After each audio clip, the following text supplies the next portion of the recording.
She had a job that required listening. People told her things they hadn't said out loud before, and she had learned how to stay while they said what they needed to say. Most clients came with urgency. They spoke quickly, afraid the truth might escape if they slowed down. But this one guy, he didn't. He arrived on time and he sat without looking around, as if he had already decided where he belonged. When she asked what he wanted to talk about, he waited long enough that she wondered if the silence was a part of his answer. Finally, he said he felt disconnected from life, not unhappy, just untouched by it.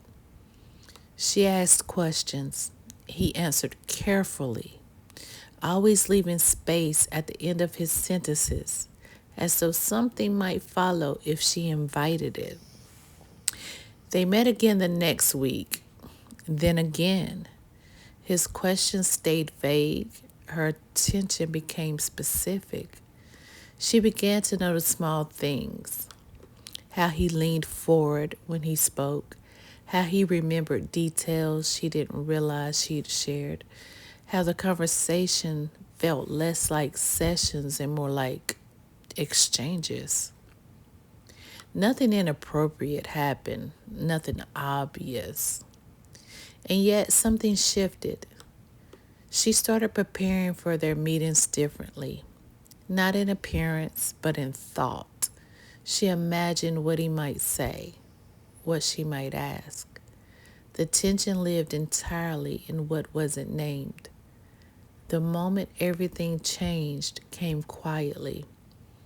He looked at her and he said, almost casually, that these conversations were the most meaningful part of his week. She felt the weight of that sentence settle between them. For him, it was a compliment. For her, it was realization. She saw suddenly that he wasn't there to move his life forward. He was there to feel understood without having to change. The closeness she had mistaken for connection was actually comfort, his, not hers. She ended the appointment early. She explained they couldn't continue working together. He accepted that easily, a little too easily. That's when she had realized and understood the truth of the exchange. She had been the one doing the emotional labor. He had simply enjoyed the result. After he left, the room felt lighter, and the story simply ends that some people enter your life not to build something with you, but to borrow a feeling they don't know how to create on their own.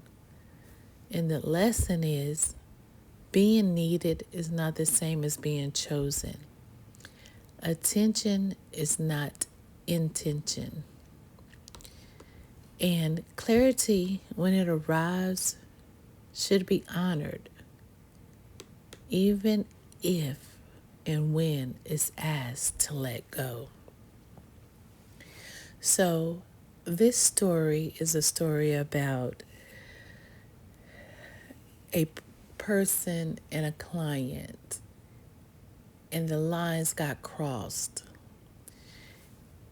And when it comes to human behavior and emotion, it is important to realize that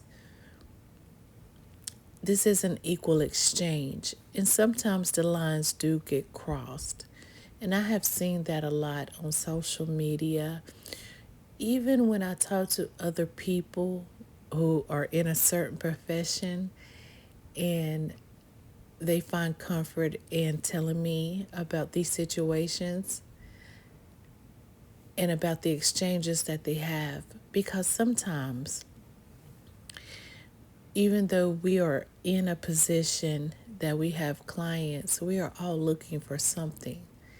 The clients are looking for something. And it's easy to get misled. And it's easy sometimes